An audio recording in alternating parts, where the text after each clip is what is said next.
Norway is one of only 8 Arctic nations. It controls the entire Arctic coastline of Scandinavia and the strategically located Svalbard archipelago. The Norwegian Arctic accounts for almost half of Norway's territory and is home to 10% of its population. In the late 1800s, little was known about the polar regions. The ice cap of Greenland had never been traversed, and nobody had ever been to the North Pole. This was the last undiscovered place on Earth, and European and American explorers became obsessed. They were driven by an appetite for discovery, but they sailed in the name of a king or country. Norway had some of the world's best explorers, but they had sworn allegiance to the King of Sweden, and they now wanted out. In 1905, Norway became fully independent, and the period from 1905 to 1930 became a new golden age of Arctic exploration. In those years, one of Norway's most famous citizens, Roald Amundsen, was capturing the global spotlights. He became the first person on the South Pole, the North Pole, and to cross the Northwest Passage. But his expeditions did much more than satisfy an appetite for discovery. They helped justify Norway's expansive policy in the Arctic, and they laid the foundation for Norway's new sense of national identity. This is Norway's rebirth as an Arctic nation. With hindsight.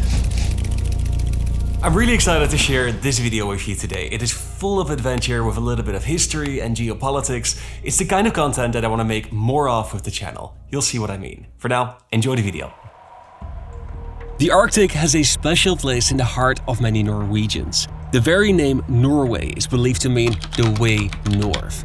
They have a long, rugged coastline that stretches all the way to Russia. This has historically tied communities to the sea. In the late 1800s, Norway had just over 2 million inhabitants. They were one of the richest countries in Europe, with a relatively advanced economy. Communities in the south depended mostly on agriculture and timber, while communities in the west and north depended more on fish and foreign trade. Despite their small size, Norway had the 4th largest fleet of commercial ships in the world. They were commissioned to transport goods all over the globe, but the United Kingdom was their most important partner.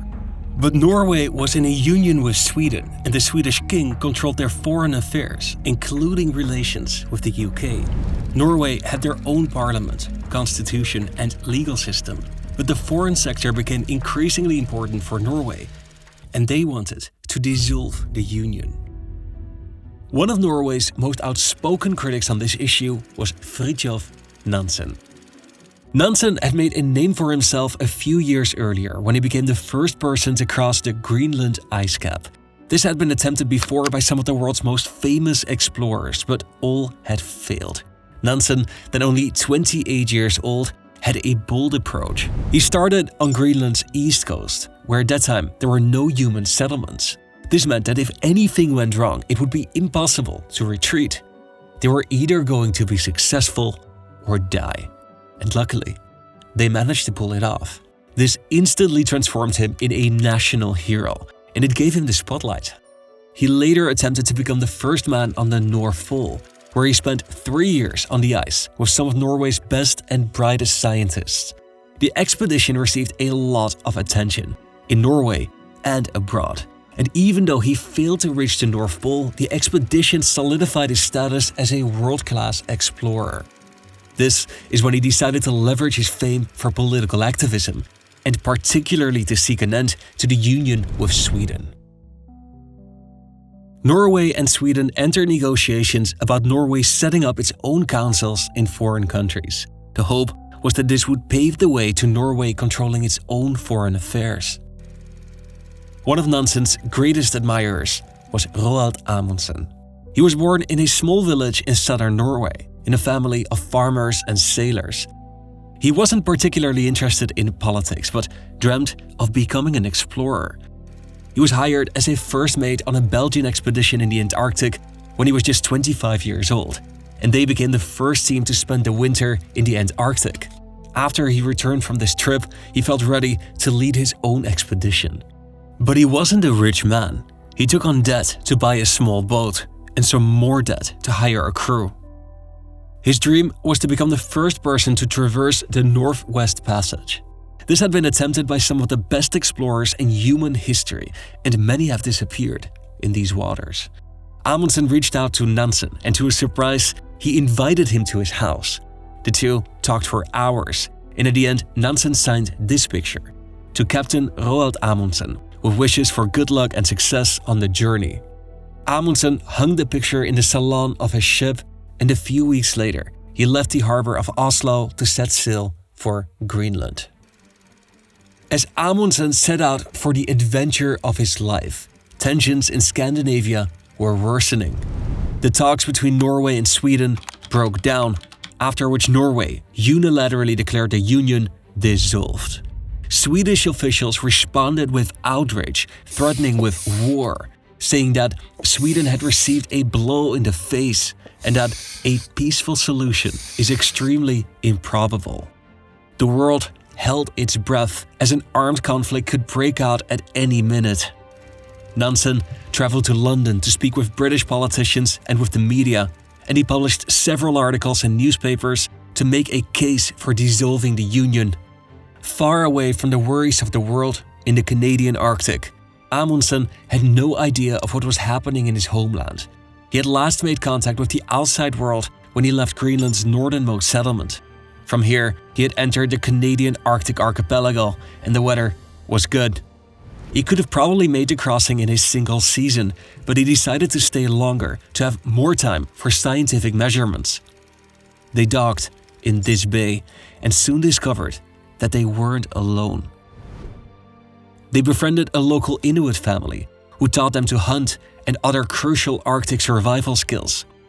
During the summer, the water was ice-free, but during the winter, it froze, changing the landscape into a barren frozen wilderness.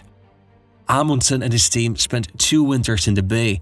They located the magnetic North Pole before finally continuing their trip.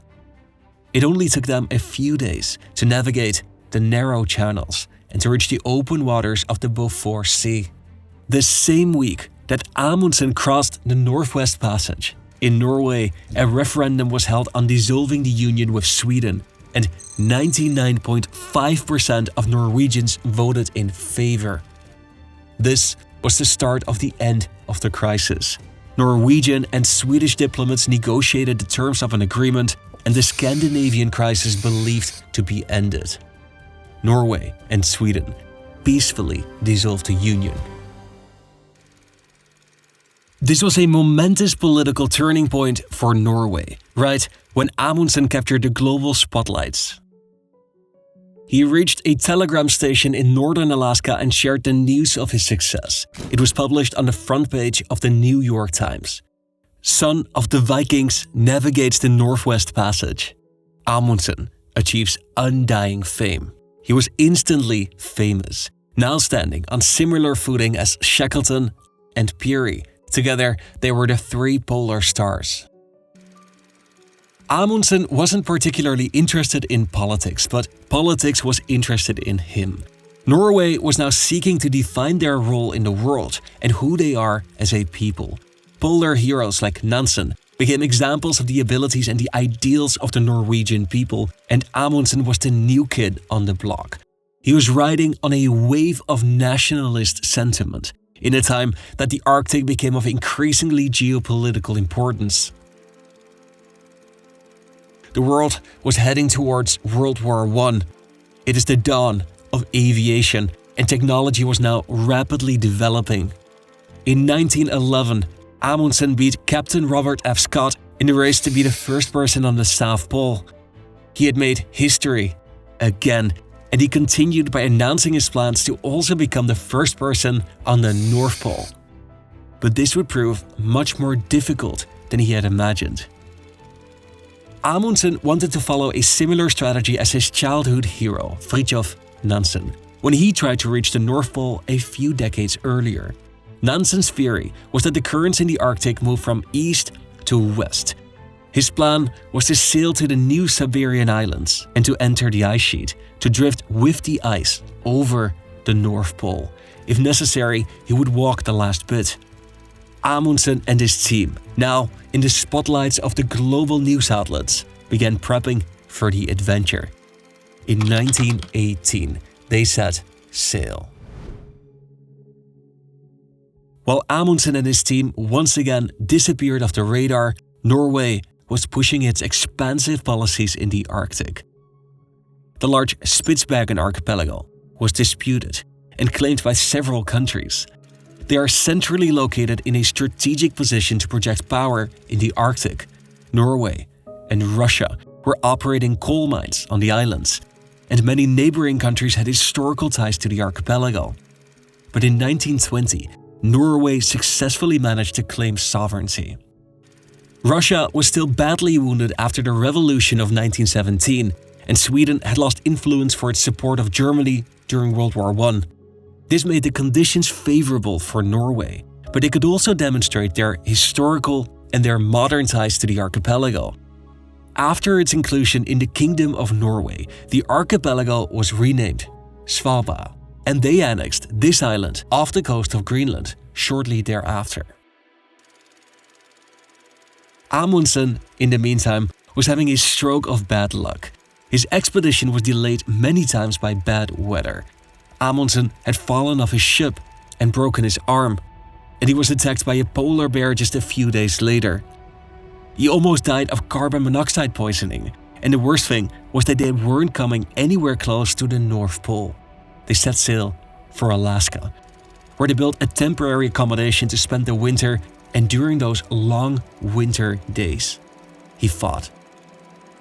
And he changed tactics. These were the early years of aviation. The Wright brothers had just taken their first flight 2 decades earlier, and Louis Blériot had flown over the English Channel just 10 years after that. Amundsen was deeply inspired by these feats, and he managed to get some funding to buy an airplane. After years of hardship on a small boat in the Arctic, the thought of just flying to the North Pole was very tempting. He shipped the small aircrafts to northern Alaska and prepared for a short test flight. They took off, but only after a few minutes in the air, the plane broke down. He managed to safely return to shore, but this was a major setback. Amundsen had failed to sail to the North Pole, and now he had also failed to fly there. He was out of money, and when all hope seemed lost, he received a phone call. It was Lincoln Ellsworth, heir to a mining fortune. He offered to buy 2 of the best aircrafts available on the market so that Amundsen can try again. He accepted and proposed to depart from Svalbard. Under the watchful eye of the international media, Amundsen and his crew waited for weeks on end for the perfect weather conditions. When all seemed clear, they took off.